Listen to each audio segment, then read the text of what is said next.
ಪ್ರೀತಿ ಕರುಣೆ ಸ್ನೇಹ ಮರುಕ ಇವೇ ನಮ್ಮ ದೇವರು.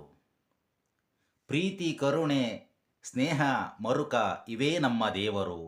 ಕಂಬನಿಯೇ ಇಲ್ಲಿ ತೀರ್ಥ, ಕಂಬನಿಯೇ ಇಲ್ಲಿ ತೀರ್ಥ, ನಿಟ್ಟುಸಿರೇ ಧೂಪವು. ಕಂಬನಿಯೇ ಇಲ್ಲಿ ತೀರ್ಥ, ನಿಟ್ಟುಸಿರೇ ಧೂಪವು. ತಾನು ತನ್ನದೆನ್ನುವುದನ್ನು ಕೊಡುವುದೇ ನೈವೇದ್ಯವು. ತಾನು ತನ್ನದೆನ್ನುವುದನ್ನು ಕೊಡುವುದೇ ನೈವೇದ್ಯವು. ಬೇಡ ಬೇರೆ ದೇಗುಲ, ಬೇಡ ಬೇರೆ ದೇಗುಲ, ಇದು ಬೆಳಕಿನ ವರ್ತುಲ, ಇದು ಬೆಳಕಿನ ವರ್ತುಲ. ಪ್ರೀತಿ ಕರುಣೆ ಸ್ನೇಹ ಮರುಕ ಇವೇ ನಮ್ಮ ದೇವರು. ಸ್ನೇಹಿತರೆ, ಇಂಥ ಒಂದು ಬಹಳ ಅರ್ಥಪೂರ್ಣವಾಗಿರ್ತಕ್ಕಂಥ ಕವಿತೆಯನ್ನು ಬರೆದಿರ್ತಕ್ಕಂಥ ಕನ್ನಡದ ಹೆಮ್ಮೆಯ ರಾಷ್ಟ್ರಕವಿ ಡಾಕ್ಟರ್ GS ಶಿವರುದ್ರಪ್ಪನವರ ಜನ್ಮದಿವಸ ಫೆಬ್ರವರಿ 7. ಅವರ ಜನ್ಮದಿನದ ನೆಪದಲ್ಲಿ ಅವರ ಬದುಕು ಮತ್ತು ಬರಹವನ್ನು ಕುರಿತು ವಿಶೇಷವಾಗಿ ಬದುಕಿನ ಕೆಲವು ಆರಂಭದ ಬದುಕಿನ ಕೆಲವು ಘಟನೆಗಳನ್ನು, ಸಾರ್ವಜನಿಕವಾಗಿ ಹೆಚ್ಚು ಗೊತ್ತಿಲ್ಲದ ಕೆಲವು ಘಟನೆಗಳನ್ನು ತಮ್ಮ ಗಮನಕ್ಕೆ ತರಬೇಕು ಅಂಥೇಳಿ ನಾನು ಅಂದ್ಕೊಂಡಿದ್ದೇನೆ. ಆರಂಭದಲ್ಲೇ ನಿಮಗೆ ವಿನಂತಿ ಮಾಡ್ಕೊಳ್ತೇನೆ, ಯಾರು ಹೊಸದಾಗಿ ನನ್ನ ಈ ವಿಡಿಯೋವನ್ನು ನೋಡ್ತಾ ಇದ್ದೀರಿ, ಯಾರು ಇದುವರೆಗೂ ಚಾನಲ್ ಸಬ್ಸ್ಕ್ರೈಬ್ ಮಾಡ್ಕೊಂಡಿಲ್ಲ, ಎಲ್ಲರೂ ಕೂಡ ಚಾನಲ್ ಸಬ್ಸ್ಕ್ರೈಬ್ ಮಾಡ್ಕೊಳ್ಳಿ. ಕನ್ನಡ ಸಾಹಿತ್ಯ ಸಂಸ್ಕೃತಿ ಕುರಿತು ನಾನು ಮಾಡ್ತಕ್ಕಂಥ ಎಲ್ಲ ವಿಡಿಯೋಗಳು ತಮಗೆ ಬರ್ತವೆ. ಸಬ್ಸ್ಕ್ರೈಬ್ ಮಾಡ್ಕೊಳ್ಳೋದ್ರ ಜೊತೆಗೆ ಪಕ್ಕದಲ್ಲಿರ್ತಕ್ಕಂಥ ಬೆಲ್ ಬಟನನ್ನು ಒತ್ತಿದರೆ ನೋಟಿಫಿಕೇಷನ್ ತಮಗೆ ಬರ್ತದೆ. ಈ ವಿಡಿಯೋವನ್ನು ತಾವು ಕೊನೆಯವರೆಗೂ ನೋಡಿ, ಇಷ್ಟ ಆದರೆ ಲೈಕ್ ಮಾಡಿ, ಕಮೆಂಟ್ ಮಾಡಿ, ಇನ್ನೂ ಹೆಚ್ಚಿಗೆ ಇಷ್ಟ ಆದರೆ ಆಪ್ತರಿಗೆ ಶೇರ್ ಮಾಡಿ. GS ಶಿವರುದ್ರಪ್ಪನವರ ಬದುಕಿನ ಬಹಳ ಮುಖ್ಯವಾದಂಥ ಕೆಲವು ಘಟನೆಗಳನ್ನು ಎಲ್ಲರೂ ಕೂಡ ತಿಳಿದುಕೊಳ್ಳಿ. ಸ್ನೇಹಿತರೆ, ತಮಗೆ ಬಹಳಷ್ಟು ಜನರಿಗೆ ಗೊತ್ತಿದೆ, GS ಶಿವರುದ್ರಪ್ಪನವರು ಕನ್ನಡದ 3ನೆಯ ರಾಷ್ಟ್ರಕವಿ. ಕರ್ನಾಟಕದ ಅಂತ ಬಳಸೋದಿಲ್ಲ, ಯಾಕೆ ಅಂದರೆ ಮೊದಲೆರಡು ಜನ ರಾಷ್ಟ್ರಕವಿಗಳು ಕರ್ನಾಟಕ ರಚನೆ ಆದಮೇಲೆ ಒಬ್ಬರು, ಅದಕ್ಕಂತೂ ಮೊದಲು ಒಬ್ಬರು ರಾಷ್ಟ್ರಕವಿ ಅಂಥೇಳಿ ಆಗಿರ್ತಕ್ಕಂಥವ್ರು ಎಂ ಗೋವಿಂದಪ್ಪಯ್ಯವರು ಮಡ್ರಾಸ್ ಸರ್ಕಾರದಿಂದ. ಯಾಕೆ ಅಂದರೆ ಅವರು ವಾಸಿಸುವ ಪ್ರದೇಶ ಆವಾಗ ಮಡ್ರಾಸ್ ಸ್ವಾತಂತ್ರ್ಯ ಪೂರ್ವದಲ್ಲಿ ಮಡ್ರಾಸ್ ಪ್ರಾಂತ್ಯಕ್ಕೆ ಸೇರಿತ್ತು. ಮಡ್ರಾಸ್ ಸರ್ಕಾರದಿಂದ ಅವರು ರಾಷ್ಟ್ರಕವಿ ಪದವಿಯನ್ನು ಪಡೆದರು. ಕರ್ನಾಟಕ ಏಕೀಕರಣ ಆದ ಮೇಲೆ ಡಾಕ್ಟರ್ KV ಪುಟ್ಟಪ್ಪ ಕುವೆಂಪು ಅವರಿಗೆ 2ನೇ ರಾಷ್ಟ್ರಕವಿ ಗೌರವ ಸಲ್ತದೆ. ಅದಾದ ನಂತರ ಏಕೀಕರಣ ಆದಮೇಲೆ, ನಾಮಕರಣವೂ ಆದ ಮೇಲೆ, ಕರ್ನಾಟಕ ಅಂತ ನಮ್ಮ ರಾಜ್ಯಕ್ಕೆ ನಾಮಕರಣವೂ ಆದಮೇಲೆ ಡಾಕ್ಟರ್ GS ಶಿವರುದ್ರಪ್ಪನವರಿಗೆ ರಾಷ್ಟ್ರಕವಿ ಪದವಿ ದೊರೀತದೆ. ರಾಷ್ಟ್ರಕವಿ ಪದವಿ ಕೊನೆಯದಾಗಿ ಪಡೆದವರು ಕೂಡ ಡಾಕ್ಟರ್ GS ಶಿವರುದ್ರಪ್ಪನವರೇ. ಆ ನಂತರದ ರಾಷ್ಟ್ರಕವಿಯನ್ನು ಆಯ್ಕೆ ಮಾಡಲಿಕ್ಕೆ ಚರ್ಚೆ ನಡೆದಾಗ ಸಾಹಿತ್ಯ ವಿವಿಧ ವಿಭಾಗಗಳಲ್ಲಿ ಅಷ್ಟು ದೊಡ್ಡ ಮಟ್ಟದಲ್ಲಿ ಬೆಳೆದಾಗ ಯಾವುದೋ ಒಂದು ಪ್ರಕಾರವನ್ನು ಗುರುತಿಸಿ, ಕವಿ ಅಂತಕ್ಕಂಥದ್ದನ್ನು ಗುರುತಿಸಿ ರಾಷ್ಟ್ರಕವಿ ಅಂತಕ್ಕಂಥ ಕೊಡೋದು ಎಷ್ಟರ ಮಟ್ಟಿಗೆ ಅದು ಸಮಂಜಸ ಅಂತಕ್ಕಂಥ ಚರ್ಚೆ ನಡೆದು ಈಗ ರಾಷ್ಟ್ರಕವಿ ಪದವಿಯನ್ನು ಕೊಡೋದು ಕೂಡ ನಿಂತಿದೆ. ಅದು ಬೇರೆ ವಿಷಯ. ನಾನು ಇಲ್ಲಿ ಮುಖ್ಯವಾಗಿ GS ಶಿವರುದ್ರಪ್ಪನವರ ಜನ್ಮದಿನದ ಕಾರಣಕ್ಕಾಗಿ ನಾನು ಈಗಾಗಲೇ ಹೇಳಿದೆ, ಅವರ ಬದುಕು ಬರಹವನ್ನು ಕುರಿತು ಮಾತನಾಡಬೇಕು ಅಂದ್ಕೊಂಡಿದ್ದೇನೆ ಅಂತ. ಆದರೆ ಬರಹವನ್ನು ಕುರಿತು ಕಡಿಮೆ ಮಾತನಾಡ್ತೇನೆ. ಯಾಕೆ ಅಂದರೆ ಅವರ ವಿಪುಲವಾಗಿರ್ತಕ್ಕಂಥ ಸಾಹಿತ್ಯವನ್ನು ಕುರಿತು ಬೇರೆ ಬೇರೆ ಸಂದರ್ಭದಲ್ಲಿ ನಾನು ಮಾತನಾಡಿದ್ದಿದೆ ಮತ್ತು ಮಾತನಾಡುವವನಿದ್ದೇನೆ. ಬೇರೆ ಬೇರೆ ವಿಡಿಯೋಗಳನ್ನು ತಾವು ನೋಡಲಿಕ್ಕೆ ಸಾಧ್ಯ ಇದೆ ಮತ್ತು ಬೇರೆ ಬೇರೆಯವರಿಂದ ಬಿಡಿ ಬಿಡಿಯಾಗಿ ಕೇಳಿರ್ತೀರಿ. ಯಾವುದನ್ನು ಸಾರ್ವಜನಿಕವಾಗಿ ಜನ ಹೆಚ್ಚು ಕೇಳಿಲ್ವೋ, ಗೊತ್ತಿಲ್ವೋ ಅಂಥ ವಿಷಯಗಳನ್ನು ಈ ನನ್ನ ಮಾತುಗಳಲ್ಲಿ ಇವತ್ತು ಉಲ್ಲೇಖಿಸಬೇಕು ಅಂದ್ಕೊಂಡಿದ್ದೇನೆ. ಸ್ನೇಹಿತರೆ, ಡಾಕ್ಟರ್ ಜಿ ಎಸ್ ಶಿವರುದ್ರಪ್ಪನವರನ್ನು ಕನ್ನಡದಲ್ಲಿ ಮುಖ್ಯವಾಗಿ ಕವಿ ಅಂತ ಹೇಳಿ ಗುರುತಿಸಲಾಗ್ತದೆ. ವಿಶೇಷ ಏನು ಅಂದರೆ ಅವರ 10 ಕವನ ಸಂಕಲನಗಳು ಇದ್ದರೆ 27 ಗದ್ಯ ಕೃತಿಗಳಿದ್ದಾವೆ. ಶಿವರುದ್ರಪ್ಪನವರು ಒಟ್ಟು 38 ಕೃತಿಗಳನ್ನು ಬರೆದಿದ್ದಾರೆ. ಅದರಲ್ಲಿ 27 ಗದ್ಯ ಕೃತಿಗಳೇ ಇವೆ. ಅವರು ಪ್ರವಾಸ ಸಾಹಿತ್ಯ ಬರೆದಿದ್ದಾರೆ, ಕಾವ್ಯಮೀಮಾಂಸೆಯನ್ನು ಕುರಿತು ಬರೆದಿದ್ದಾರೆ, ವಿಚಾರ ಸಾಹಿತ್ಯವನ್ನು ಕುರಿತು ಬರೆದಿದ್ದಾರೆ, ನಂತರ ಪ್ರವಾಸ ಸಾಹಿತ್ಯ ಇದೆ. ಹೀಗೆ ಆ, ಬೇರೆ ಬೇರೆ ಸಾಹಿತ್ಯ ಪ್ರಕಾರಗಳನ್ನು ಕುರಿತು ದೊಡ್ಡ ಪ್ರಮಾಣದಲ್ಲಿ ಅವರು ಬರೆದಿದ್ದರೂ ಕೂಡ ವಿಶೇಷವಾಗಿ ಅವ್ರನ್ನ ಕವಿ ಅಂಥೇಳಿ ಗುರುತಿಸಲಿಕ್ಕೆ ಬಹಳ ಮುಖ್ಯ ಕಾರಣ ಜಿ ಎಸ್ ಎಸ್ ಅವರು ತಮ್ಮ ಅಭಿವ್ಯಕ್ತಿಯ ಪ್ರಧಾನ ಮಾಧ್ಯಮವನ್ನಾಗಿ ಕಾವ್ಯವನ್ನು ಆಯ್ಕೆ ಮಾಡಿಕೊಂಡಿದ್ದು. ಇವತ್ತು ಜಿ ಎಸ್ ಶಿವರುದ್ರಪ್ಪನವರ ಕಾವ್ಯಕ್ಕೆ ಪ್ರವೇಶ ಮಾಡಲಿಕ್ಕಂತೂ ಪೂರ್ವದಲ್ಲಿ ಅವರ ಜೀವನದ ಬಾಲ್ಯದ ಕೆಲವು ಘಟನೆಗಳನ್ನು ನಿಮ್ಮ ಗಮನಕ್ಕೆ ತರಬೇಕು ಅಂದ್ಕೊಂಡಿದ್ದು. ಶಿವರುದ್ರಪ್ಪನವರ ಜನನ ಮತ್ತು ಬಾಲ್ಯವನ್ನು ನೋಡೋದಾದರೆ ಭಾಳಷ್ಟು ಜನರಿಗೆ ಗೊತ್ತಿದೆ, ಅವರು ಶಿವಮೊಗ್ಗ ಜಿಲ್ಲೆಯ ಶಿಕಾರಿಪುರದವರು. ಜಿ ಎಸ್ ಶಿವರುದ್ರಪ್ಪ, ಜಿ ಅಂದರೆ ಗುಗ್ಗರಿ ಶಾಂತವೀರಪ್ಪ ಶಿವರುದ್ರಪ್ಪ ಅಂತ. ಆ ಗುಗ್ಗರಿ ಅಂತಕ್ಕಂಥದ್ದು ಧಾರವಾಡ ಜಿಲ್ಲೆಯಲ್ಲಿ ಎಲ್ಲೋ ಇದೆ ಅಂಥೇಳಿ ಜಿ ಎಸ್ ಎಸ್ ಹೇಳ್ತಾ ಇದ್ರು. ಅಂದರೆ ಅವರ ಪೂರ್ವಜರು ಆ ಕಡೆಯಿಂದ ಬಂದವರು ಅನ್ನೋ ಹೆಸರಿನಲ್ಲಿ, ಅದು ಅನ್ನೋ ಅರ್ಥದಲ್ಲಿ ಅದು ಜಿ ಅನ್ನೋದು ಅವರ ಹೆಸರಿನಲ್ಲಿ ಸೇರಿಕೊಂಡಿದೆ. ಶಿಕಾರಿಪುರದಲ್ಲಿ ಅವರು ಹುಟ್ಟಿದ್ರು ಕೂಡ ಶಿಕಾರಿಪುರವು ಕೂಡ ಅವರಿಗೆ ಹೆಚ್ಚು ಸಂಪರ್ಕದಲ್ಲಿ ಇರಲಿಲ್ಲ.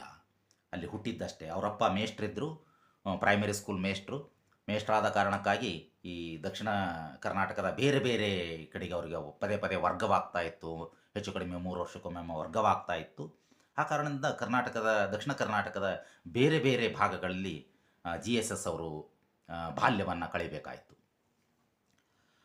ಅವರ ಬಾಲ್ಯದ ಒಂದೆರಡು ಘಟನೆಗಳಿಗೂ ಬಹಳಷ್ಟು ರೋಚಕವಾಗಿವೆ. ನಮಗೆ ಅಯ್ಯೋ ಅಂತ ಅನ್ನಿಸ್ತವೆ. ಅಂಥ ಒಬ್ಬ ದೊಡ್ಡ ರಾಷ್ಟ್ರಕವಿಯನ್ನು ಆ ಘಟನೆಗಳೇನಾದರೂ ಸಂಭವಿಸಿದ್ದರೆ, ಆ ಘಟನೆಗಳಿಗೆ ನಮ್ಮ ಕವಿ ಸಿಕ್ಕೊಂಡಿದ್ದರೆ ಬಹುಶಃ ಇಂಥ ದೊಡ್ಡ ಕವಿಯನ್ನು ನಾವು ಕಳ್ಕೊಳ್ತಿದ್ವೇನೋ ಅಂತ ಅನಿಸುತ್ತೆ. ಒಂದು ಘಟನೆ, ಅವರು ಚಿಕ್ಕ ಮಗು ಇದ್ದಾಗ ಶಿಕಾರಿಪುರದಲ್ಲಿ ಇರಬೇಕಾದಾಗ ಅವರಪ್ಪ ಶಾಲೆಗೆ ಹೋಗಿರ್ತಾರೆ. ಅವರಮ್ಮ ಮನೆಯಲ್ಲಿ ಇರಬೇಕಾದಾಗ ಅಗ್ನಿ ಅವಘಡ ಸಂಭವಿಸ್ತದೆ. ಮನೆಗೆ ಬೆಂಕಿ ಬಿದ್ದು ಬಿಡ್ತದೆ. ಚಿಕ್ಕ ಮಗು, ತೊಟ್ಟಿಲಿನಲ್ಲಿರ್ತಕ್ಕಂತಹ ಕೂಸು. ಮನೆ ಬೆಂಕಿ ಬಿದ್ದು ಮನೆಯೆಲ್ಲ ಅರ್ಧ ಮನೆ ಸುಟ್ಟು ಹೋಗಿರ್ತದೆ. ಅವರಮ್ಮ ಅಲ್ಲೇ ಹೊರಗಡೆ ಹೋದವ್ರು ಬಂದು ದಿಢೀರ್ನೆ ಆ ಮಗುವನ್ನು, ತೊಟ್ಲಲ್ಲಿರ್ತಕ್ಕಂಥ ಮಗುವನ್ನು ಕರ್ಕೊಂಡು ಹೋಗಿ ಊರು ಹೊರಗಡೆ ಒಂದು ಮರದ ಕೆಳಗಡೆ ಕೂತಿರ್ತಾರೆ. ಇದು ಜಿ ಎಸ್ ಶಿವರುದ್ರಪ್ಪನವರಿಗೆ ನೆನಪಿರ್ತಕ್ಕಂಥ ವಯಸ್ಸು ಅಲ್ಲ. ಅವ್ರ ಅಜ್ಜಿ ಅದನ್ನ ನೆನಪು ಮಾಡಿ ಹೇಳ್ತಾ ಇದ್ರು ಅಂತೇಳಿ ಶಿವರುದ್ರಪ್ಪನವರು ಬರೆದುಕೊಳ್ತಾರೆ. ಅಂಥ ಒಂದು ಅಗ್ನಿ ಅವಘಡದಲ್ಲಿ ತೊಟ್ಟಿಲಲ್ಲಿರ್ತಕ್ಕಂಥ ಒಂದು ಕೂಸು ಜಿ ಎಸ್ ಶಿವರುದ್ರಪ್ಪ ಬದುಕಿ ಉಳಿತದೆ. ಇನ್ನೊಂದು ಅವರ ಪ್ರಾಣ ಅಪಾಯಕಾರಿಯಾಗಿರ್ತಕ್ಕಂಥ ಘಟನೆ ನಡೆದದ್ದು ಬಾಲ್ಯದಲ್ಲಿ. ತುಂಗಾ ನದಿಯಲ್ಲಿ ಅವರು ಕೊಚ್ಚಿ ಹೋಗ್ತಕ್ಕಂಥ ಒಂದು ಸಂದರ್ಭ. ಅವರಪ್ಪ ಬೇಸಿಗೆ ರಜೆಯಲ್ಲಿ ಶಿಕಾರಿಪುರದಿಂದ ಅವರಪ್ಪ ಅಮ್ಮ ಬೀರೂರಿಗೆ ಹೋಗಬೇಕಾಗಿರ್ತದೆ. ಬೀರೂರು ಶಿವರುದ್ರಪ್ಪನವರ ತಾಯಿ ಊರು. ಬೀರೂರಿಗೆ ಹೋಗಬೇಕಾದಾಗ ಆ ಕಾಲದಲ್ಲಿ ಈ ಬಸ್ಸು ಬಹಳಷ್ಟು ಅನುಕೂಲತೆಗಳು ಬಹಳಷ್ಟು ಕಡಿಮೆ.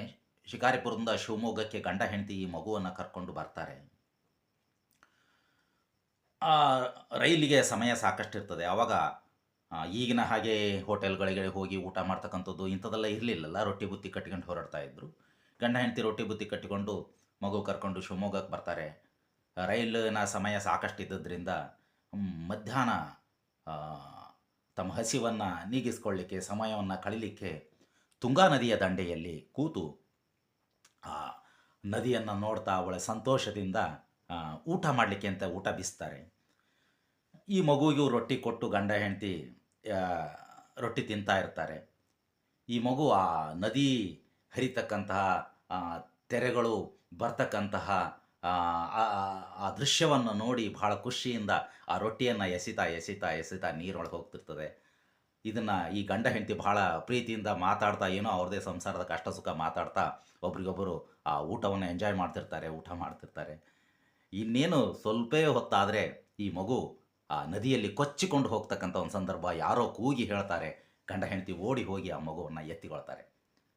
ಇದು ಎರಡನೇ ಘಟನೆ ಜಿ ಎಸ್ ಶಿವರುದ್ರಪ್ಪ ಬದುಕಿ ಉಳಿದಿರ್ತಕ್ಕಂಥದ್ದು. ನಂತರ ಅವರ ಯೌವನದ ವಯಸ್ಸಿನಲ್ಲಿ ಕೂಡ ಇಂಥದ್ದೊಂದು ನೀರಿನ ಅವಘಡದಲ್ಲಿ ಅವರು ಸಿಕ್ಕೊಳ್ತಾರೆ. ಅವರ ಒಂದೆರಡು ಕವನ ಸಂಕಲನವು ಪ್ರಕಟ ಆದಮೇಲೆ, ಅವರ PhD ಪ್ರಬಂಧ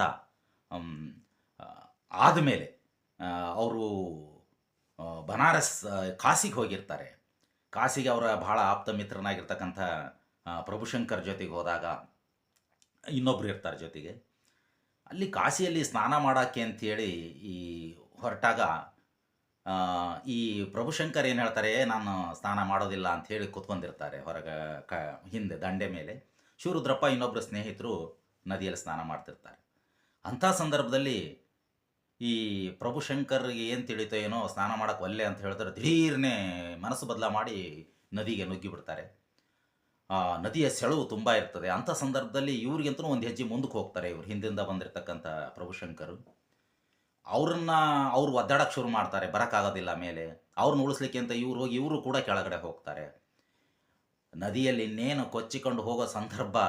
ಆ ಸಂದರ್ಭದಲ್ಲಿ ದಂಡೆ ಮೇಲಿದ್ದರು ಕೂಗ್ತಿರ್ತಾರೆ. ಕನ್ನಡದಲ್ಲಿ ಒಬ್ಬೊಬ್ಬರು ಇರ್ತಾರೆ, ಕನ್ನಡದ ಕೂಗಿದ್ರೆ ಅವ್ರಿಗೆ ಯಾರಿಗೂ ಅರ್ಥ ಆಗೋದಿಲ್ಲ. ಆದರೆ ಇವರ ಕೂಗಿನ ಒಂದು ಇದರಲ್ಲಿ ಏನೋ ಕಷ್ಟ ಸಂಭವಿಸಿದೆ ಅಂತೇಳಿ ತಿಳ್ಕೊಂಡು ಒಬ್ಬ ದೊಡೂತಿ ಮನುಷ್ಯ ಬಂದು ಇವರಿಬ್ಬರನ್ನು, ಪ್ರಭುಶಂಕರ್ ಮತ್ತು ಶಿವರುದ್ರಪ್ಪ ಇವರಿಬ್ಬರನ್ನು ಎಳೆದ ಮೇಲೆ ಹಾಕಿ ಹೋಗಿ ಕಾಶಿ ವಿಶ್ವನಾಥಗೆ ಪೂಜೆ ಮಾಡ್ಸ್ಕೊಂಡು ಹೋಗ್ರಿ, ಬದುಕುಳಿದಿದ್ದೀರಿ ಅಂತೇಳಿ ಬುದ್ಧಿ ಹೇಳಿ ಕಳಿಸ್ತಾನೆ.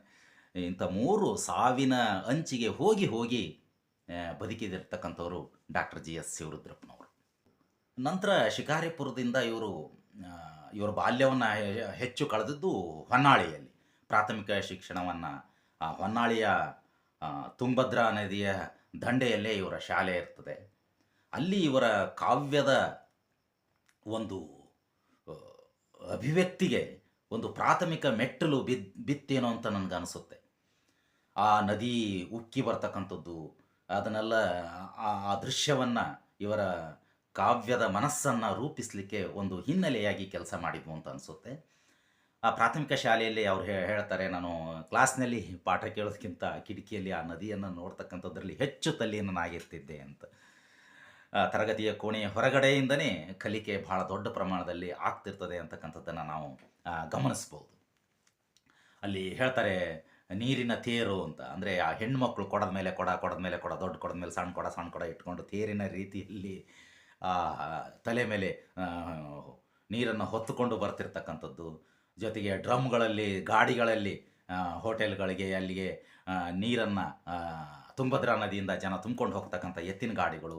ಈ ದೃಶ್ಯವನ್ನು ನೋಡೋದರಲ್ಲಿ ಅವರು ಬಹಳಷ್ಟು ತಲ್ಲೀನರಾಗಿರ್ತಾರೆ. ಅವರ ಕಾವ್ಯದ ಒಂದು ಭೂಮಿಕೆ ಇಲ್ಲಿಂದನೇ ಶುರುವಾಯಿತು ಅಂತೇಳಿ ನನಗೆ ಅನ್ನಿಸ್ತದೆ. ಹೊನ್ನಾಳಿಯ ಬಾಲ್ಯದ ನಂತರ ಮುಂದಿನ ವರ್ಷಗಳನ್ನು, ಅವರ ಪ್ರಾಥಮಿಕ ಅಭ್ಯಾಸದ ವರ್ಷಗಳನ್ನು ಅವರು ಹೊಸದುರ್ಗ ತಾಲೂಕಿನ ಬೆಲಗೂರು ಅಲ್ಲಿ ಕಳೀತಾರೆ. ಮತ್ತು ಅದಕ್ಕಂತೂ ಪೂರ್ವದಲ್ಲಿ ರಾಮಗಿರಿ ಮತ್ತು ಕೋಟೆಹಾಳ ಅಂತಕ್ಕಂಥ ಹಳ್ಳಿಗಳಲ್ಲಿ ಕಳೀತಾರೆ. ಈ ರಾಮಗಿರಿ ಬರದ ಊರಾಗಿರ್ತದೆ. ದೂರದಿಂದ ನೀರನ್ನು ತುಂಗಭದ್ರಾ ನದಿಯ ದಂಡೆಯಲ್ಲೇ ಹೊನ್ನಾಳಿಯಲ್ಲಿ ನೀರನ್ನು, ಅತಿ ಹೆಚ್ಚು ನೀರನ್ನು ನೋಡಿರ್ತಕ್ಕಂಥ ಶಿವರುದ್ರಪ್ಪನವರು ಅದರ ನಂತರ ಬರದ ಊರಾಗಿರ್ತಕ್ಕಂಥ ರಾಮಗಿರಿಯಲ್ಲಿ ಇರ್ತಾರೆ. ರಾಮಗಿರಿಯಲ್ಲಿ ದೂರದ ಊರಿನಿಂದ ಕಿಲೋಮೀಟರ್ ಗಂಟಲೆ ನೀರನ್ನು ತರಬೇಕಾಗಿರ್ತದೆ. ಆ ನೀರನ್ನು ಹೊತ್ತು ತರ್ತಕ್ಕಂತಹ ಕೆಲಸ ಕುಟುಂಬದಲ್ಲಿ ಇವರು ಪಾಲಿಗೆ ಬೀಳುತ್ತದೆ. ರಾಮಗಿರಿಯಲ್ಲಿ ಅವರ ಬಾಲ್ಯದಲ್ಲಿ ಇನ್ನೊಂದು ಅವರಿಗೆ ಹುಚ್ಚು ಹಿಡಿತದೆ. ಏನು ಅಂದರೆ ಬಯಲಾಟದ ಹೆಚ್ಚು ನಡೀತಕ್ಕಂಥದ್ದು. ಅವರು ಗೋಣಿ ಚೀಲವನ್ನು ಸುತ್ತಿಕೊಂಡು ಹೋಗಿ ಇಡೀ ರಾತ್ರಿ ನಾನು ಬಯಲಾಟವನ್ನು ನೋಡ್ತಾ ಇದ್ದೆ ಅಂತಕ್ಕಂಥ ಅಭಿಪ್ರಾಯವನ್ನು ಅವರು ದಾಖಲಿಸ್ತಾರೆ. ಅದಾದ ನಂತರ ಅಲ್ಲಿ ರಾಮಗಿರಿಯಲ್ಲಿ ಒಬ್ಬ ಸಾಹುಕಾರ, ಇವರು ಬಾಡಿಗೆ ಮನೆ ಇರ್ತಕ್ಕಂಥ ಸಾಹುಕಾರ ರಾತ್ರಿ 10 ಗಂಟೆಗೆ ಈ ನಾಟಕಗಳನ್ನು ರೇಡಿಯೋದಲ್ಲಿ ಹಾಕ್ತಾ ಇರ್ತಾನೆ. ಅದನ್ನು ಇವರು ಹೋಗಿ ಎಲ್ಲರೂ ಮಲಗಿದ ಮೇಲೆ ಹೋಗಿ ಆಲಿಸ್ತಿರ್ತಾರೆ. ಅಂದರೆ ಸಾಹಿತ್ಯ ಮತ್ತು ಸಂಸ್ಕೃತಿಯ ಕಡೆಗೆ ಅವರು ಬರಲಿಕ್ಕೆ ಅವರ ಪ್ರಾಥಮಿಕ ಹೆಜ್ಜೆಗಳು ಹೇಗಿತ್ತು ಅಂತಕ್ಕಂಥದ್ದನ್ನು ಗುರುತಿಸಲಿಕ್ಕೆ ಇದು ಬಹಳ ಸಹಾಯ ನಮಗೆ ಆಗ್ತದೆ. ಇದಾದ ನಂತರ ಕೋಟೆಹಾಳಿಗೆ ಬರ್ತಾರೆ. ಕೋಟೆಹಾಳು ಅದು ಮಲೆನಾಡಿನ ಸೆರಗಿನ ಊರು. ಆ ಕೋಟೆಹಾಳಿನಲ್ಲಿ ಇವರು ರಾಮಗಿರಿಯಲ್ಲಿ ನೀರು ಹೊತ್ತು ತರ್ತಕ್ಕಂಥ ಕೆಲಸ ಆದರೆ, ಕೋಟೆಹಾಳಿನಲ್ಲಿ ಸೌದೆ ಹೊತ್ತು ತರ್ತಕ್ಕಂಥ ಕೆಲಸ ಇವ್ರ ಪಾಲಿಗೆ ಕುಟುಂಬದಲ್ಲಿ ಬೀಳ್ತದೆ. ಅಂದರೆ ಸೌದೆಯನ್ನು ಕಾಡಿನಿಂದ ಹೊತ್ತು ತರ್ತಕ್ಕಂಥ ಕೆಲಸವನ್ನು ಇವರು ಕೋಟೆಹಾಳಿನಲ್ಲಿ ಮಾಡ್ತಾರೆ. ಮತ್ತು ಆ, ಈ ಹೊಸದುರ್ಗದ ಬೆಲಗೂರು ಏನಿದೆ, ಆ ಬೆಲಗೂರಿನಲ್ಲಿ ಇವರು ಇರಬೇಕಾದಾಗ ಇವರ ಕಾವ್ಯದ ಬಹಳ ಮುಖ್ಯವಾಗಿರ್ತಕ್ಕಂಥ ಈ ಚಕ್ರಗತಿ ಅಂತಕ್ಕಂಥ ಒಂದು ಅವರ ಪದ್ಯ ಇದೆ. ತಾವು ಸೂಕ್ಷ್ಮವಾಗಿ ಗಮನಿಸಬೇಕು. ಅಂದರೆ ಚಕ್ರ ಅನ್ನೋದು ಬಂದ ಮೇಲೆ ಇಡೀ ಪ್ರಪಂಚ ಹೇಗೆ ಬದಲಾವಣೆ ಆಯಿತು ಅಂತಕ್ಕಂಥದ್ದು. ಇದಕ್ಕೆ ಪ್ರೇರಣೆಯ ರೂಪದಲ್ಲಿ ಅವರ ಆ ಬಾಲ್ಯದ ಬದುಕು ಅಲ್ಲಿ ರೂಪುಗೊಳ್ತದೆ. ಅಲ್ಲಿ ಮುಖ್ಯವಾಗಿ ಆ, ನೇಕಾರರು ಮತ್ತು ಕುಂಬಾರರು ಇರ್ತಾರೆ ಆ ಬೆಲಗೂರಿನಲ್ಲಿ, ಇವರು ವಾಸ ಮಾಡ್ತಕ್ಕಂಥ ಪ್ರದೇಶದಲ್ಲಿ. ಆ ಎರಡೂ ಜನಾಂಗಗಳ ವೃತ್ತಿ ಇವರ ಮೇಲೆ ದಟ್ಟವಾದ ಪರಿಣಾಮವನ್ನು ಬೀರ್ತದೆ. ಒಂದು, ಆ ನೇಕಾರರು ಬಳಸ್ತಕ್ಕಂಥ ಲಾಳೆ ಇದೆಯಲ್ಲ, ಅಂದರೆ ಒಂದು ನೂಲು ಬಟ್ಟೆಯಾಗಿ ರೂಪುಗೊಳ್ಳತಕ್ಕಂಥ ವಿವಿಧ ಹಂತಗಳು ಇವರ ಮೇಲೆ ದಟ್ಟವಾದ ಪ್ರಭಾವವನ್ನು ಬೀರ್ತವೆ. ಮತ್ತು ಆ ಕುಂಬಾರನ ಕೈಚಳಕ, ಆ ಚಕ್ರದಲ್ಲಿ ಮಣ್ಣು ಒಂದು ಮಡಕೆಯಾಗಿ ರೂಪುಗೊಳ್ತಕ್ಕಂಥ ವಿವಿಧ ಹಂತಗಳಿದಾವಲ್ಲ, ಇದು ಇವರನ್ನು ಬಹಳ ಆಕರ್ಷಣೆಗೆ ಒಳಪಡಿಸ್ತದೆ. ಅವರು ಹೇಳ್ತಾರೆ, ಕವಿತೆ ಹುಟ್ಟುವ ಪರಿಯನ್ನು ಈ ಎರಡು ಘಟನೆಗಳು, ಒಂದು ಲಾಳಿ ನೇಕಾರರ ಲಾಳಿ ಮತ್ತು ಕುಂಬಾರರ ಚಕ್ರ, ಇವು ನನಗೆ ಕಲಿಸಿದವು ಅಂತಕ್ಕಂಥ ಮಾತನ್ನು GSS ಹೇಳ್ತಾರೆ. ಈ ಬೆಲಗೂರು ನಂತರ ಇವರ ಪ್ರಾಥಮಿಕ ಶಿಕ್ಷಣ ಮುಗೀತದೆ. ಪ್ರಾಥಮಿಕ ಶಿಕ್ಷಣ ಮುಗಿದ ಮೇಲೆ ಆ ಕಾಲದಲ್ಲಿ ಹೈಸ್ಕೂಲ್ಗಳು ಎಲ್ಲಿ ಬೇಕಲ್ಲಿ ಇರಲಿಲ್ಲ, ಜಿಲ್ಲಾ ಮಟ್ಟಕ್ಕೆ ಹೋಗಬೇಕಾಯ್ತು ಹೈಸ್ಕೂಲು ಶಿಕ್ಷಣ ಪಡಿಬೇಕಾದ್ರೆ. ಇವರು ದಾವಣಗೆರೆಯಲ್ಲಿ ತಮ್ಮ ಹೈಸ್ಕೂಲ್ ಶಿಕ್ಷಣವನ್ನು ಮುಗಿಸ್ತಾರೆ ಶಿವರುದ್ರಪ್ಪನವರು. ಅವರಪ್ಪ ಬಂದು ಅಲ್ಲಿ ಹಾಸ್ಟೆಲ್ ವ್ಯವಸ್ಥೆ ಮಾಡಿ ಇವ್ರನ್ನ ಬಿಟ್ಟು ಹೋದಾಗ ಒಂದನೇ ಸಾರಿ ಆ ಕುಟುಂಬದಿಂದ ಹೊರಗಿರ್ತಕ್ಕಂಥ ಎಲ್ಲರಿಗೂ ಆಗ್ತಕ್ಕಂಥ ಒಂದು ಘಟನೆ ಅದು. ಆ ಹೋಮ್ ಸಿಕ್ ಅಂತ ಏನು ಹೇಳ್ತೀವಲ್ಲ, ಅದು ತಬ್ಬಲಿ ಆದೆ ಅಂಥೇಳಿ ಭಾವನೆಯನ್ನು ಇವರಿಗೆ ಹುಟ್ಟಿಸುತ್ತೆ. ನಂತರ ಅಲ್ಲಿಗೆ ಇವರು ಅಡ್ಜಸ್ಟ್ ಆಗ್ತಾರೆ. ಇವರ ಹೈಸ್ಕೂಲ್ ಶಿಕ್ಷಣ ಮುಗೀತಿದ್ದಂಗೆ ಕೌಟುಂಬಿಕವಾಗಿ ಆ ಕಾಲದ ಬಹುತೇಕ ಕವಿಗಳಿಗೆ ಹೇಗೆ ಬಡತನ ಅನ್ನೋದು ಬೆನ್ನಿಗೆ ಅಂಟ್ಕೊಂಡಿತ್ತೋ, GS ಶಿವರುದ್ರಪ್ಪನವ್ರಿಗೂ ಕೂಡ ಬಡತನ ಇತ್ತು. ಅವರಪ್ಪ ಮೇಷ್ಟ್ರಿದ್ದದ್ದು ನಿಜ, ಆದರೆ ಮನೆ ತುಂಬ ಮಕ್ಕಳು, ಆ ಕಾಲದಲ್ಲಿ ಸಣ್ಣ ಸಂಬಳ, ಇಡೀ ಕುಟುಂಬವನ್ನು ಸಾಕ್ತಕ್ಕಂಥದ್ದು ದೊಡ್ಡ ಸಂಕಟದ ಕೆಲಸ ಮತ್ತು ಬಹಳ ಕಷ್ಟದ ಕೆಲಸ. ಅಂಥ ಸಂದರ್ಭದಲ್ಲಿ ಮಗ ಏನಾದರೂ ಉದ್ಯೋಗಕ್ಕೆ ಹೋಗಲಿ ಅಂತಕ್ಕಂಥದ್ದು ಅವರಪ್ಪನ ಬಹಳ ಮುಖ್ಯವಾದಂಥ ಉದ್ದೇಶ ಆಗಿತ್ತು. ಹಾಗಾಗಿ ಅವರಪ್ಪ ಏನು ಓದದೇ ಇದ್ದರೂ ನ್ಯೂಸ್ ಪೇಪರ್ ಓದ್ತಿರ್ತಾರೆ. ನ್ಯೂಸ್ ಪೇಪರು ಯಾತಕ್ಕೆ ಓದ್ತಿರ್ತಾರೆ ಅಂದರೆ ಅದ್ರಾಗೆ ಏನಾದರೂ ಈ ಉದ್ಯೋಗದ ಅಡ್ವರ್ಟೈಸ್ ಬರ್ತವೆ ಅನ್ನೋ ಕಾರಣಕ್ಕಾಗಿ. ಹೀಗಾಗಿ ಬಹಳ ಅವ್ರು ಇನ್ನೂ ಹೈಸ್ಕೂಲ್ ಮುಗೀತಿದ್ದಂಗೆ ಅವ್ರಿಗೆ ಎಲ್ಲೋ ಒಂದು ಅಡ್ವರ್ಟೈಸ್ ನೋಡ್ತಾರೆ ಪೇಪರ್ನಲ್ಲಿ. ಬೆಂಗಳೂರಿನಲ್ಲಿ ಏರೋಪ್ಲೇನ್ ಫ್ಯಾಕ್ಟ್ರಿಯಲ್ಲಿ 50 ರೂಪಾಯಿ ಸಂಬಳದ್ದೊಂದು ಏನೋ ಕೆಲಸ ಇದೆ, ಗುಮಾಸ್ತರ್ ಕೆಲಸ ಅಂತ. ಸರಿ, ಶಿವರುದ್ರಪ್ಪನವ್ರನ್ನ ಕಳಿಸ್ತಾರೆ. ಶಿವರುದ್ರಪ್ಪ ಬೆಂಗಳೂರಿನಲ್ಲಿ ರೈಲು ಇಳಿದು ನಡ್ಕೊತಾನೆ ಚಾಮರಾಜಪೇಟೆ ಎಲ್ಲಿದೆ ಅಂತ ಹೇಳಿ ಹುಡುಕ್ಯಂತ ಹೋಗ್ತಾರೆ. ಕೊನೆಗೂ ಫ್ಯಾಕ್ಟ್ರಿ ಸಿಗ್ತದೆ. ಹೋಗಿ ಉದ್ಯೋಗಕ್ಕೆ ಅವರು ಸೇರಿಕೊಳ್ಳಿಕ್ಕೆ ಇಂಟ್ರ್ಯೂಗೆ ಹೋದಾಗ ಅವನು ಎಲ್ಲ ನೋಡಿ ಇವರ ದೈಹಿಕ ಪರೀಕ್ಷೆಯನ್ನು ಮಾಡ್ತಾರೆ. ಬಹಳ ಬಡಕಲಾಗಿರ್ತಾರೆ ಇವರು. ಆವಾಗ ಅವನು ಹೇಳಿ ಕಳಿಸ್ತಾನೆ, you are unfit for the job, go home. ಇದೇ ವಾಕ್ಯವನ್ನು ಬಳಸ್ತಾನೆ, you are unfit for the job, go home ಅಂತ. ಸರಿ, ಮುಖ ಸಪ್ಪೆ ಮಾಡಿಕೊಂಡು ಇವರು ಬರ್ತಾರೆ. ನಂತರ ಅವರಪ್ಪನಿಗೆ ಮಗನ ಉದ್ಯೋಗದ ಅವಶ್ಯಕತೆ ಬಹಳ ಇರೋದರಿಂದ ಮತ್ತೆ ಬೆಂಗಳೂರು ನಗರಸಭೆಯಲ್ಲಿ ಬಿಲ್ ಕಲೆಕ್ಟರ್ ಹುದ್ದೆ ಒಂದಿದೆ ಅಂತ ಹೇಳಿ ಗೊತ್ತಾಗ್ತದೆ. ಅಲ್ಲಿಗೆ ಮಗನನ್ನು ಒಂದನೇ ಸಾರಿ ಮಗನ ಕಳಿಸಿರ್ತಾರೆ, ಎರಡನೇ ಸಾರಿ ಇವರು ಅಪ್ಪನೇ ಮಗನ್ನ ಕರ್ಕೊಂಡು ಹೋಗ್ತಾರೆ. ಅಲ್ಲಿ ಎಲ್ಲ ಪರೀಕ್ಷೆಗಳು ನಡೆದ ಮೇಲೆ ಏಜ್ ಕೇಳ್ತಾರೆ. 16 ವರ್ಷ ಅಂತ ಇವ್ರು ಹೇಳ್ತಾರೆ. ಆವಾಗ ಅವ್ರು ಹೇಳ್ತಾರೆ, you are too young to this job, go home. ಚಿಕ್ಕ ವಯಸ್ಸು ಕೊಡೋಕ್ಕಾಗೋದಿಲ್ಲ ಅಂಥೇಳಿ ಕೆಲಸ ವಾಪಸ್ ಕಳಿಸ್ತಾರೆ. ಅವ್ರ ಅಪ್ಪನ ಕರೆದು ಬುದ್ಧಿ ಹೇಳ್ತಾರೆ. ಏನೇ ಕಷ್ಟ ಇರಲಿ ಮಗನ ಓದಿಸ್ರಿ, ಈ ವಯಸ್ಸಿನಲ್ಲಿ ಕೆಲಸಕ್ಕೆ ಹಚ್ಚಬೇಡಿ ಅಂಥೇಳಿ ಶಾಂತವೀರಪ್ಪನವ್ರಿಗೆ ಹೇಳಿ ಕಳಿಸ್ತಾರೆ. ಇದಾದ ನಂತರ ಏನಾಗುತ್ತೆ ಅಂದರೆ ಇವರೆಲ್ಲರ ಒತ್ತಡ ಮತ್ತು ಶಿವರುದ್ರಪ್ಪನವರ ಓದುವ ಆಸೆ ಇವುಗಳ ಹಿನ್ನೆಲೆಯಲ್ಲಿ ಶಿವರುದ್ರಪ್ಪನವರು ಮುಂದೆ ತುಮಕೂರು ಇಂಟರ್ಮೀಡಿಯೇಟ್ ಕಾಲೇಜಿಗೆ ಸೇರ್ತಾರೆ. ಇಂಟರ್ಮೀಡಿಯೇಟ್ ಅಂದರೆ ಈಗಿನ ಪಿ ಯು ಸಿ, ಅವಾಗ ಪಿ ಯು ಸಿ ಇರಲಿಲ್ಲ, ಅದು ಇಂಟರ್ಮೀಡಿಯೇಟ್ ಅಂತ ಕರಿತಾ ಇದ್ದರು. ತುಮಕೂರಿನ ಇಂಟರ್ಮೀಡಿಯೇಟ್ನಲ್ಲಿ ಇವರು ಕಾಲೇಜಿಗೆ ಸೇರ್ತಾರೆ. ಅಲ್ಲಿ ಊಟ ವಸತಿಯ ವ್ಯವಸ್ಥೆ ಇವರಿಗೆ ಸಮಸ್ಯೆ ಆದಾಗ ಇವರ ನೆರವಿಗೆ ಬಂದದ್ದು ಸಿದ್ಧಗಂಗಾ ಮಠ. ಸಿದ್ಧಗಂಗಾ ಮಠದ 3.5 ಮೈಲು ಇವರು ನಡೆದು ಬರ್ತಿರ್ತಾರೆ. ಆಮೇಲೆ ಸೈಕಲ್ನಲ್ಲಿ ಅಡ್ಡಾಡ್ತಾರೆ. ಸಿದ್ಧಗಂಗಾ ಮಠ ಅವ್ರನ್ನ ಸಾಕ್ತದೆ. ಸಿದ್ಧಗಂಗಾ ಮಠದಲ್ಲಿ ಇದ್ಕೊಂಡು ಇವರು ಇಂಟರ್ಮೀಡಿಯೇಟ್ ಓದ್ತಾರೆ. ಸೊ ಇಂಟರ್ಮೀಡಿಯೇಟ್ ಓದಬೇಕಾದಾಗ ಒಂದು ಘಟನೆ ನಡೀತದೆ. 1942 ತಮಗೆ ಗೊತ್ತಿದೆ, ಬೆಂಕಿಯಂಥ ಹೋರಾಟ, ಭಾರತ ಬಿಟ್ಟು ತೊಲಗಿ ಕ್ವಿಟ್ ಇಂಡಿಯಾ ಮೂಮೆಂಟ್ ತೀವ್ರ ಸ್ವರೂಪವನ್ನು ಪಡ್ಕೊಂಡಂಥ ವರ್ಷ 1942. ಆ ವರ್ಷ ಇವರು ಇಂಟರ್ಮೀಡಿಯೇಟ್ ಓದ್ತಿರ್ತಾರೆ. ಆ ಹೋರಾಟ, ಗಾಂಧೀಜಿಯವರ ಹೋರಾಟ ಕೇವಲ ದೊಡ್ಡವರಲ್ಲ, ಶಾಲಾ ಕಾಲೇಜಿಗೂ ಕೂಡ ವ್ಯಾಪಕವಾಗಿ ಹಬ್ಬುತ್ತದೆ. ರಾಷ್ಟ್ರೀಯ ನಾಯಕರು ಬಹುತೇಕರನ್ನ ಜೈಲಿಗೆ ಹಾಕಲಾಗ್ತದೆ. ಇಡೀ ದೇಶವೇ ಯಾವ ನಾಯಕರಲ್ಲದೇ ಜನಸಾಮಾನ್ಯರ ಹೋರಾಟವಾಗಿ ಆ ಸ್ವಾತಂತ್ರ್ಯ ಹೋರಾಟ ರೂಪುಗೊಳ್ತದೆ. ಅಂಥ ಸಂದರ್ಭದಲ್ಲಿ ಜಿ ಎಸ್ ಶಿವರುದ್ರಪ್ಪನವರು ಅಂಥವರು ಹೇಗೆ ಹೊರಗುಡಿಲಿಕ್ಕೆ ಸಾಧ್ಯ ಇದೆ? ಇವರು ಕೂಡ ಒಂದೇ ಮಾತರಂ ಘೋಷಣೆಯನ್ನು ಕೂಗ್ತಾರೆ.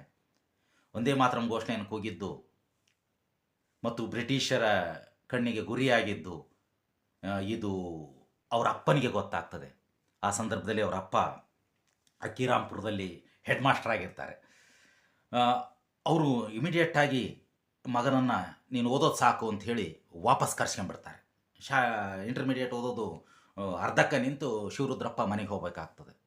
ಅವರಪ್ಪ ಅಷ್ಟು ಹೆದರಲಿಕ್ಕೆ ಯಾಕೆ ಅಂದರೆ ಅವರ ಜೀವನದಲ್ಲಿ ಒಂದು ಘಟನೆ ನಡೆದಿರ್ತದೆ.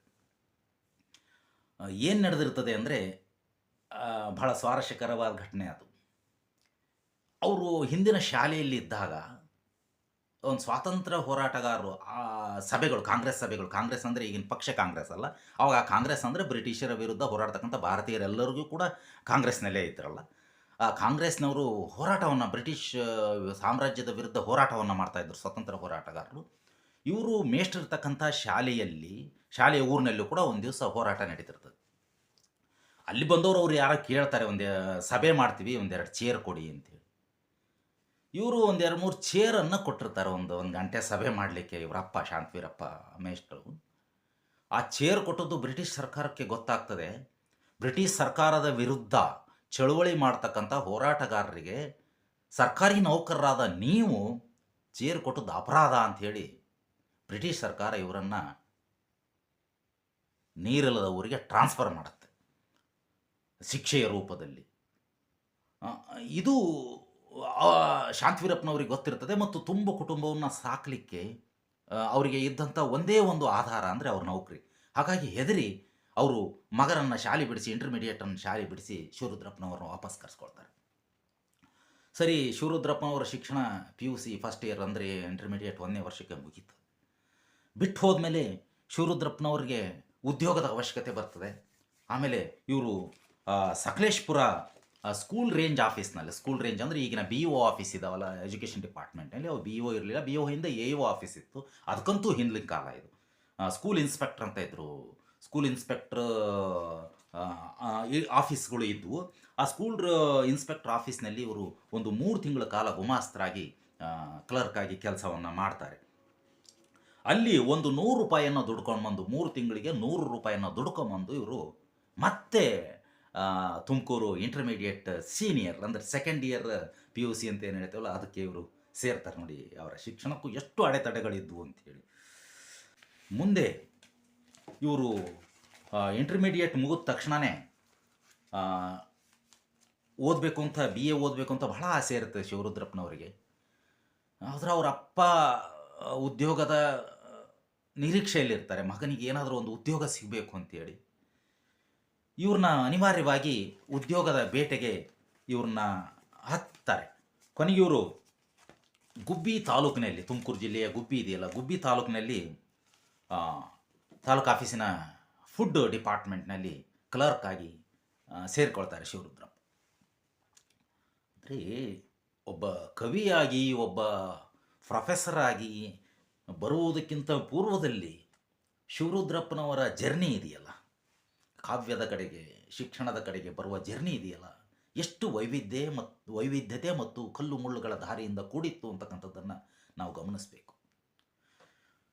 ತುಮಕೂರು ಜಿಲ್ಲೆಯ ಗುಬ್ಬಿ ತಾಲೂಕಿನ ಫುಡ್ ಡಿಪಾರ್ಟ್ಮೆಂಟ್ನಲ್ಲಿ ಇವರು ಕ್ಲರ್ಕ್ ಆಗಿ ಸೇರಿಕೊಳ್ತಾರೆ. ಅಲ್ಲಿ ಇವ್ರ ಕೆಲಸ ಏನಾಗಿರ್ತದೆ ಅಂದರೆ, ಬಂದಿರತಕ್ಕಂಥ ಸರ್ಕಾರ ರೇಷನ್, ಬಡವರಿಗೆ ಕೊಟ್ಟಿರ್ತಕ್ಕಂಥ ರೇಷನನ್ನು ಸರಿಯಾದ ರೀತಿಯಲ್ಲಿ ಅದನ್ನು ವಿತರಣೆ ಮಾಡೋದು ಇವ್ರ ಕೆಲಸ ಆಗಿರ್ತದೆ. ಹಳ್ಳಿಗೆ ಹೋಗಿ ಗಾಡಿಗಳಲ್ಲಿ ಅಕ್ಕಿ ಮೂಟೆಗಳನ್ನು ತುಂಬಿಕೊಂಡು ಹೋಗಿ ಪಡಿತರ ಚೀಟಿಯಲ್ಲಿ ಹೇಳಿದಂತೆ ಪಡಿತರ ಚೀಟಿಯಲ್ಲಿ ನಿಗದಿ ಮಾಡಿದಂಥ ದಾಸ್ತಾನುಗಳನ್ನು ಆ ಬಡವರಿಗೆ, ಹಸಿವಿನಿಂದ ನಾಡ್ತಕ್ಕಂಥವ್ರಿಗೆ ಕೊಡ್ತಕ್ಕಂಥ ಒಂದು ಕೆಲಸ ಇವ್ರ ಪಾಲಿ ಬರ್ತದೆ. ಬಹಳ ಪುಣ್ಯದ ಕೆಲಸ ಅಂತ ಹೇಳಿ ಅವ್ರಿಗೆ ಅನಿಸ್ತದೆ.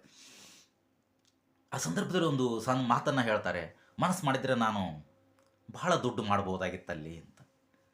ಯಾಕೆ ಅಂದರೆ ಹೋಟೆಲ್ನವರು ಲಾಭಿ, ಆಹಾರ ಧಾನ್ಯಗಳನ್ನು ಕದ್ದು ಮಾರಿದರೆ ಸಾಕಷ್ಟು ದುಡ್ಡು ಅನುಕೂಲಸ್ಥರಾಗ್ಬೋದಾಗಿತ್ತು. ಆದರೆ ಶಿವರುದ್ರಪ್ಪನವರಿಗೆ ಬಡತನ ಇತ್ತು, ಆದರೆ ಕಳ್ಳತನ ಮಾಡೋ ಸ್ವಭಾವ ಇರಲಿಲ್ಲ. ಅಂಥ ಒಂದು ಸಂದರ್ಭದಲ್ಲಿ ಯಾವುದೋ ಸುದೈವ, ನಾನು ಕೆಟ್ಟವನಾಗದೆ ಉಳ್ಕೊಂಡೆ. ನೋಡಿ, ಕೆಟ್ಟವನಾಗದೆ ಉಳಿದುಕೊಳ್ಳುವುದು ಕೂಡ ಸುದೈವ ಅನಿಸುತ್ತೆ ಕೆಲವರಿಗೆ. ಅಂಥ ಅವಕಾಶ ಸಿಕ್ಕಾಗಿಂತ ಪೆದ್ದ ಏನು ಇವನು ದುಡ್ಡೇ ಮಾಡಲಿಲ್ಲ, ಎಷ್ಟು ದಡ್ಡಾದಾನ ಅಂತಲೂ ಅನಿಸುತ್ತೆ. ನಮ್ಮ ಮನಸ್ಥಿತಿ ಹೇಗಿರುತ್ತೆ, ಪರಿಸ್ಥಿತಿಯನ್ನು ಆ ರೀತಿ ಮನಸ್ಥಿತಿ ಆಧಾರದ ಮೇಲೆ ಪರಿಸ್ಥಿತಿಯನ್ನು ನಾವು ವಿಶ್ಲೇಷಣೆ ಮಾಡ್ತೀವಿ. ಇವರು ಹೇಳ್ತಾರೆ, ನನಗೆ ಆವಾಗ ಅನ್ನಿಸ್ತು, ಹಲವಾರು ಜನ ಹಸಿವಿನಿಂದ ಸಾಯುವಾಗ ಅವರಿಗೆ ಕೊಟ್ಟಂಥ ಅನ್ನವನ್ನು ನಾನು ಕದಿಯೋದು ಅತ್ಯಂತ ದೊಡ್ಡ ಘೋರ ಅಪರಾಧ ಅಂಥೇಳಿ ಇವ್ರಿಗೆ ಅನಿಸುತ್ತೆ. ಅದರಲ್ಲಿ ಉಳಿದಂಥ ಧಾನ್ಯಗಳನ್ನು ಕೂಡ ಇವರು ಕಾರ್ಡ್ ಇಲ್ಲದವರಿಗೆ, ಬಡವರಿಗೆ ಹಂಚಿ ಆ ಧನ್ಯತೆಯನ್ನು ಅನುಭವಿಸ್ತಾರೆ. ಶಿವರುದ್ರಪ್ಪನವ್ರ ತಮಗೆ ಗೊತ್ತಿದೆ, ಅವರು ಸಾಹಿತ್ಯದ ಬಹುತೇಕ ಪ್ರಕಾರಗಳಲ್ಲಿ ಬರೆದ್ರು, ಕಥೆ ಕಾದಂಬರಿಯನ್ನು ಬರೀಲಿಲ್ಲ ಅಂತ. ಆದರೆ ಸತ್ಯ ಸಂಗತಿ ಏನು ಅಂದರೆ, ಅವರು ಈ ಸಂದರ್ಭದಲ್ಲಿ ಆ ಜನರ ಬದುಕು ಬವಣೆಗಳನ್ನು ಕುರಿತು ಒಂದು ಕಾದಂಬರಿಯನ್ನು ಕೂಡ ಬರೀತಾರೆ. ಆದರೆ ಆ ಕಾದಂಬರಿಯನ್ನು ಯಾರೋ ಓದೋಕ್ಕಿಸ್ಕೊಂಡವರು ಸುದೈವದಿಂದ ಕೊಡಲಿಲ್ಲ ಅಂತೇಳಿ ಶಿವರುದ್ರಪ್ಪನವ್ರು ಹೇಳ್ತಾರೆ. ಅಂದರೆ ಕಾದಂಬರಿಯನ್ನು ಪರಿಣಾಮಕಾರಿಯಾಗಿರಲಿಲ್ಲ, ಹಸಿ ಅನುಭವಗಳನ್ನು ಒಳಗೊಂಡಿತ್ತು, ಅದನ್ನ ಯಾರೋ ಕೊಡಲೇ ಇಲ್ಲ ವಾಪಸ್ಸು ಅಂತಕ್ಕಂಥ ಮಾತನ್ನು ಕೂಡ ಅವರು ಶಿವರುದ್ರಪ್ಪನವರು ಹೇಳ್ತಾರೆ. ಚಕ್ರವ್ಯೂಹ ಅಂತಕ್ಕಂಥದ್ದು ಆ ಕಾದಂಬರಿ ಹೆಸರು. ನಂತರ ಅಂದರೆ ಇಂಟರ್ಮೀಡಿಯೇಟ್ ಓದುವಾಗ 100 ರೂಪಾಯಿ ಸಕಲೇಶ್ಪುರಕ್ಕೆ ಹೋಗಿ ದುಡ್ಕೊಂಬಂದು ಇಂಟರ್ಮೀಡಿಯೇಟ್ ಕಂಟಿನ್ಯೂ ಮಾಡಿದರು. ಈ PUC ಮುಗಿದ ಮೇಲೆ, ಅಂದರೆ ಇಂಟರ್ಮೀಡಿಯೇಟ್ ಮುಗಿದ ಮೇಲೆ ಈ ಫುಡ್ ಗುಮಾಸ್ತನಾಗಿ ಹಳ್ಳಿಗೆ ಆಹಾರ ಧಾನ್ಯಗಳ ಹಂಚಿ ಇಲ್ಲಿ 300 ರೂಪಾಯಿ ದುಡ್ಕೊಂಡು ಇವರು MA ಓದಲಿಕ್ಕೆ, BA ಓದಲಿಕ್ಕೆ ಮೈಸೂರಿಗೆ ಹೊರಡ್ತಾರೆ. ಇಲ್ಲಿ ಮೈಸೂರಿನಲ್ಲಿ ಇವರಿಗೆ ದೊಡ್ಡ ಲೇಖಕರು, ಕನ್ನಡದ ದೊಡ್ಡ ಲೇಖಕರು, AR ಕೃಷ್ಣಶಾಸ್ತ್ರಿ, ಇಂತಹ ದೊಡ್ಡ ಲೇಖಕರು, ಮುಂದೆ ಕುವೆಂಪು, ಇವರೆಲ್ಲರ ಸಂಪರ್ಕ ಬರ್ತದೆ. ಇವರೆಲ್ಲರ ಸಂಪರ್ಕದಲ್ಲಿ ಇವರು ಒಬ್ಬ ಕವಿಯಾಗಿ ರೂಪುಗೊಳ್ತಾರೆ. ಇವರು ಆರಂಭದಲ್ಲಿ BA ಮುಗಿಸಿದ ತಕ್ಷಣವೇ ಇವರಿಗೆ ದಾವಣಗೆರೆ ಕಾಲೇಜಿನಲ್ಲಿ ಉಪನ್ಯಾಸಕರಾಗಿ ಇವರು ಬರ್ತಾರೆ. ದಾವಣಗೆರೆ ಕಾಲೇಜಿನಲ್ಲಿ ಇಂಟರ್ಮೀಡಿಯೇಟ್ ಇವರು ಕ್ಲಾಸ್ ತಗೋಬೇಕಾಗಿರ್ತದೆ. ಫಸ್ಟ್ ತಗೊಂಡದ್ದು ಇವರು ಕ್ಲಾಸ್ನಲ್ಲಿ ಚಿತ್ರಾಂಗದ, ಕುವೆಂಪು ಅವರ ಚಿತ್ರಾಂಗದ ಏನಿದೆ ಖಂಡಕಾವ್ಯ, ಅದನ್ನು ಪಾಠ ಮಾಡಬೇಕಾಗಿರ್ತದೆ. ಏನು ಹೊಸದಾಗಿ ಬಂದು ಭಾಳ ವೈಭವಯುತವಾಗಿ ಪಾಠ ಮಾಡ್ತಾರೆ.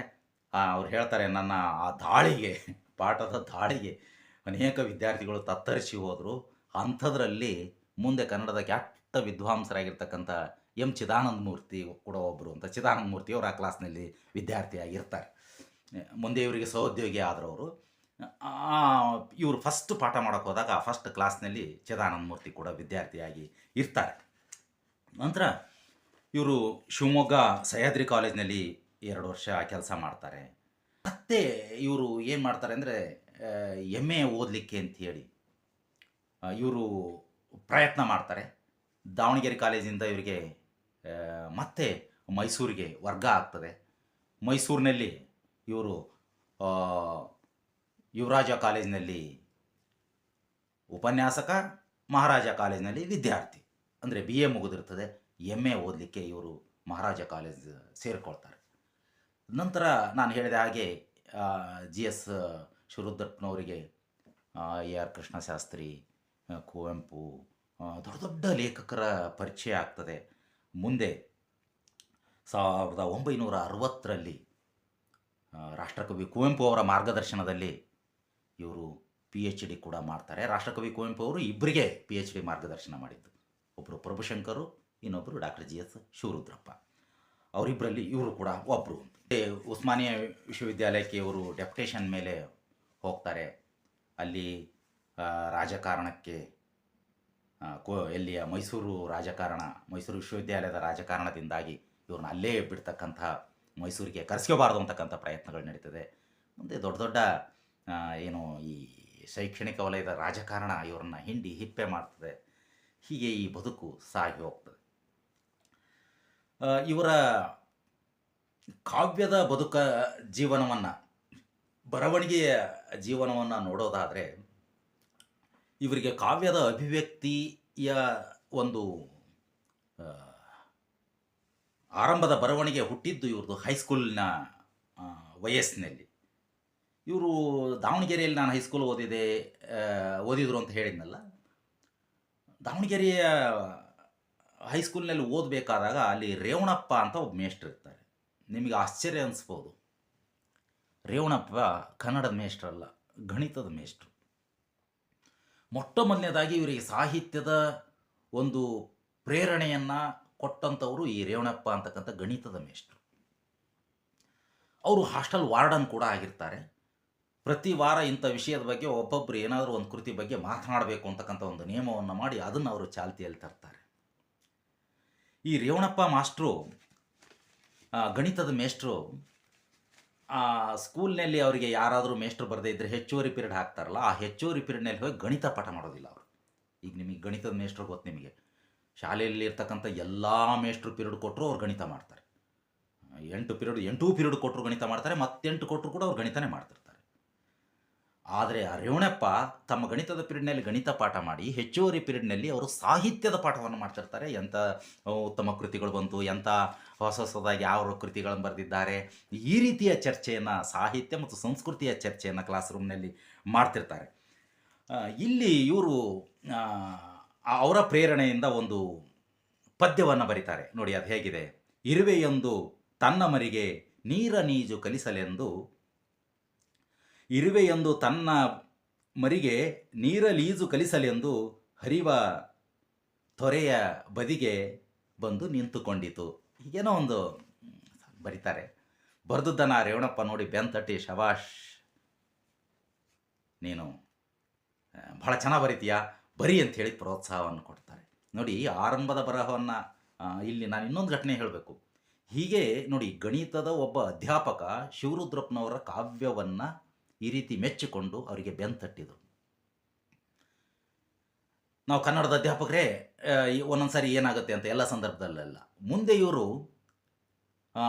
ಸಿದ್ಧಗಂಗಾ ಮಠದಲ್ಲಿ ಇದ್ಕೊಂಡು ಓದಬೇಕಾದಾಗ ಅಲ್ಲಿಯ ಕನ್ನಡ ಪಂಡಿತರಿಗೆ ಇವರು ತಮ್ಮ ಕವಿತೆಗಳನ್ನು ಕೊಡ್ತಾರೆ. ಅವರು ಔಪಚಾರಿಕವಾಗಿ ಏನು ಸರಿಯಿಲ್ಲ ಅನ್ನೋ ಅರ್ಥದಲ್ಲಿ ವಾಪಸ್ ಕೊಡ್ತಾರೆ. ಅಂದರೆ ಕನ್ನಡದ ಅಧ್ಯಾಪಕರು ಮಾಡದೇ ಇರತಕ್ಕಂಥ ಕೆಲಸವನ್ನು ಗಣಿತದ ಅಧ್ಯಾಪಕರು ಇವರಿಗೆ ಮಾಡ್ತಾರೆ.